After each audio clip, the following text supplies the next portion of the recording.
Hello guys, my name is Lois and welcome back to my YouTube channel.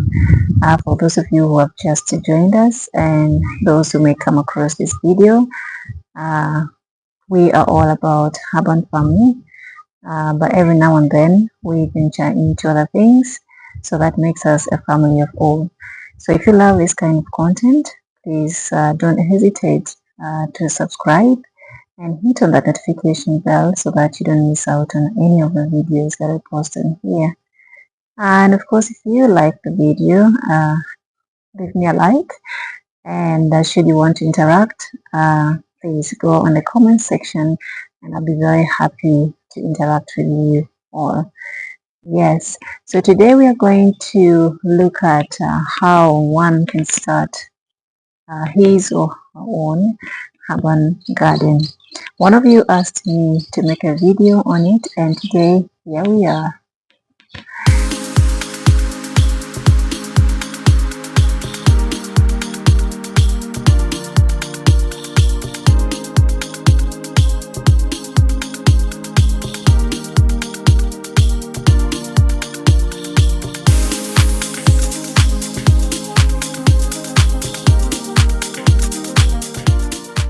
Before you start your urban garden or farm, you have to put in consideration a number of things. Number one, you need to assess your resources. How much space you have? Do you have water access? And what particular type of urban farming do you want to engage in, depending on your space? Okay, because there are people with more space than others. Others will have very little space and you find that they only have the wall available for use. So you will have to put in all this consideration before you start your own urban garden. Are you going to use containers? Are you going to use sacks? Which types of containers are you going to use? What methods are you going to employ? Are you going to have raised beds? Are you going to have vertical gardens? Are you going to have all of it? So all of these factors will enable you plan better. So that is the first step that you must take to assess your resources. Once you have made your assessments, the important step is to take it easy on yourself. That is, don't overwhelm yourself when starting out your garden.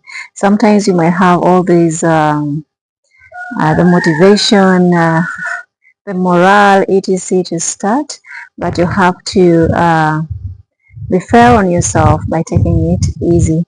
Otherwise, you might be overwhelmed in the process and give it up all entirely.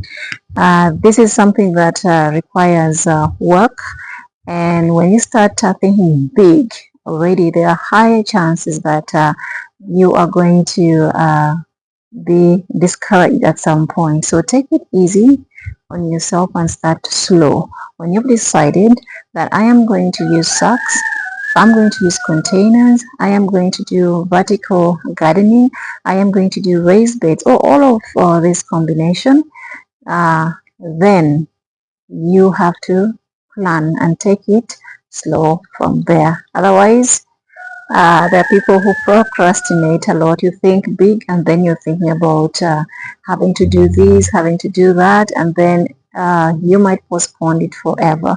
But if you start, for example, you want to do sack gardening, you can start out with 2 or 3 sacks and then see from there. Okay, you don't have to bombard yourself with all of this at once. Like I told you, urban farming is not for everybody. Not everybody loves gardening, but it is something that you can learn to love to do. So even if you don't like it now, and you take it slow on yourself, you learn to love to do it, other than trying it out and overwhelming yourself and getting discouraged entirely in the process. And once you start slow, of course, you're going to be seeing some progress and you get more motivation. And you don't get very, very tired doing it. So that is the second step. Take it easy. The third step is to choose which plants you want to have in your garden. What do you want to grow? Do you want to do ornamentals? Do you want to do certain types of trees? Do you want vegetables? Do you want this and that? There are a variety of things that you can grow. So you have to think carefully what you want to have in your garden and plan for it. How do we plan for this? Once you've decided that you want vegetables, for example, you need to start obtaining your seeds or seedlings. Some people prefer buying seedlings from other farmers, but you can do it yourself. Prepare your seedlings yourself. Certain plants require you to transplant. They do better when you plant them and then transfer, like the cabbages, for example. When you plant, they're very tiny seeds. So when you plant, there's likely to be a number of them growing within close proximity. So you have to transplant those, plant them somewhere, and as many as you get, then you can transfer them to the bed, depending on the type of garden that you've chosen. That gives you time to prepare. So as your seedlings are growing, you can be preparing your garden for them. Those plants that require you to plant directly, like carrots, you don't want to mess with the roots so that they just go straight. Otherwise, the carrots go crooked. So there are plants that you have to plant directly. You don't have to transplant them. I have talked about the cheap methods of obtaining our seeds or obtaining our seedlings. So obtaining cheap seedlings definitely requires you to plant your own. And the seeds themselves are very easy to obtain them from our kitchen. Like I mentioned in the live, that you can pick your tomato, juicy tomato, and just squeeze a few seeds out. And then you have a number of seeds to plant from. You don't need to go in the market and buy seeds. If you really know how to do the things like tomatoes, you can even use the stem. You can just propagate it that way as well. But if you want seeds in a less expensive manner, then you can easily obtain them from your kitchen. Squeeze out some tomatoes, get seeds from your bell peppers that you prepare every day in your kitchen. Don't throw those away. Dry them and get your seeds cheaply.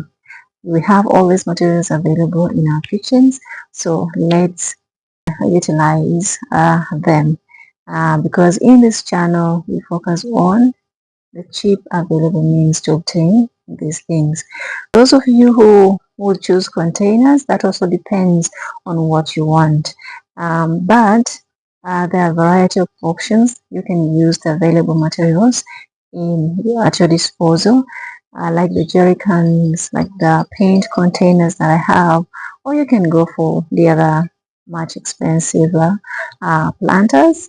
It doesn't matter. We cater for all in this channel. So depending on your preferences, you want fancy, you want rustic, you want this and that, that will depend entirely on you, but we offer a range of varieties. So choose what you want as your planters very carefully. And of course, if you want vertical, what kind of vertical garden do you want? Do you want just with hooks? Do you want with shelves? It depends on what you prefer and what you can afford. So all of these are very necessary steps that you need to take in planning how to start your herbal farm. But please focus on cheaper methods to start so that you are not overwhelmed by anything. Because like I said in the previous point, take it easy on yourself. And once you start spending so much money on containers, this, that, you might also get overwhelmed. So please start small, use the available materials that you have, and then later on you can advance slowly if you want fancy. So that is our number 3. The next thing you need to do after choosing the type of plants you want to have in your garden, as well as preparing the seeds or seedlings that you need, then you need to go and prepare your bed. So this one will depend on what you've chosen to have in your garden, what methods you've chosen to use. If you have chosen sacks, then you have to, of course, get the sacks and fill them up with soil and put them where you want them to be. If you have chosen containers, then you'll have to buy them and get your soil and place them in to await transplanting or planting. Okay, so it depends on what you've chosen. If you've chosen a raised bed like here, then one of you on the live talked about how to get rid of invasive plants. I know that those weeds that really disturb and are always recurring. So what I was saying is there are a number of ways that we can get rid of invasive weeds, okay, or plants. And number one is mechanical means, which I mentioned to our friend and sister who asked about it. Mechanical means you have to use your whatever tool you have or your hands to uproot from the roots, remove the roots. This is the time, as you're preparing your bed, this is the time to get rid of all roots of those invasive plants. I know that eventually they might escape and one or two may still come up, but this is a critical stage where you can be very careful and get rid of them from the roots so that they don't regrow, because once the roots survive, these plants are very, very stubborn. So this is the critical time that you should get rid of them mechanically. I encourage mechanically because the other methods are you can use chemicals, which I really discourage because we are also preserving the environment. And the other, of course, is the biological means, where you can introduce some insects, pathogens and so on. But it's also very dangerous to do this because you might introduce certain pests. Yes, you might introduce certain pests or disease or bacteria or fungus that will also affect the plants that you actually want. So that is very risky, and I would advise against. So let us use the mechanical safe means. The other, you can also choose to bring in your animals to graze on, but they can also be very destructive, because if I brought some, like a goat here to maybe clear a certain particular weed, then I am most likely going to lose all the other things I have around as well. So yes, I would encourage you to do it mechanically to get rid of these invasive weeds. So prepare your garden depending on what you've decided as we wait for our seedlings and planting. As you can see how I mixed up all things here. There's a neighborhood, they cut down some trees, so I decided to go and just grab everything, the wood that was chipped off from there, and I just came and piled them up. You can see how rotten they are now. I mixed up the leaves, everything. So when you're preparing your garden, please make sure that if you have some place where you can access the backs of the wood, those wood chippings and etc., you can just mix it up with your soil and rot very finely. Make sure that the soil is a little bit loose, because you need good aeration, good drainage, those properties of soil that the plants really prefer. So like you see, this is rotten. So if you can access where there is manure, please get, and then you mix it up with your soil and you're good to go as you wait for your plants, the seeds, and of course the seedlings. Okay, so this is one of the ways this is the way to go actually in preparing your garden. Make sure that it is ready for the plant you've mixed. And again, guys, make sure that as you're preparing, There is there are no plastics or bottle heads, etc. Sometimes we have kids playing around and they might throw them in the garden, and there are those very careless people who will do that as well, as big as we are. So you as an urban farmer, you have to make sure to remove those plastics, those non-biodegradable materials from your garden to improve aeration and drainage in the soil. So we not only do urban farming, but we also engage in environmental conservation. And one of the things you can do is that, not just to help you in your garden, but to get rid of this litter plastics everywhere. Yeah, so that's about it. If you have any questions, please let me know. So after preparing our beds and they're ready for our seedlings of planting, you can start out by planting the seeds, because those that you have to plant directly have to go directly to the garden. Even if your seedlings are not yet ready, you can start with planting the seeds that you want to plant directly. I hope you know the difference between seeds and seedlings. Okay, I trust that you do. So yes, start out by planting those seeds that you want and where you want them. Okay, that is the next step that you must take.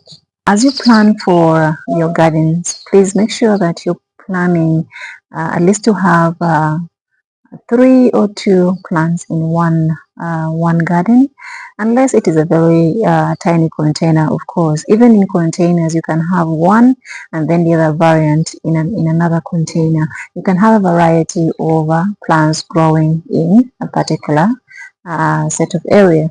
So choose companion planting, guys, if you want to maximize your space, then you get enough produce from your small garden. So if you've chosen like maize takes in a lot of nutrients, so you have to plan your garden so well. You've heard of intercropping. Yes, you can plant maize, for example, with black-eyed peas or groundnuts. That really helps to improve the soil. As much as the other one is taking, the other one is contributing something towards the soil. Let us learn to intercrop and practice companion planting, because that will maximize the productivity. Okay. If you have any questions, whatever you want to know in regards to how to start your almond farm, please don't hesitate to leave me a comment. And should you just want to interact and tell me more about your garden, please again leave me a comment. The comment section is free for everybody, so use it well. I'll be very happy to interact with you. Otherwise, thank you so much for watching. I am going to see you in the next video. Bye bye.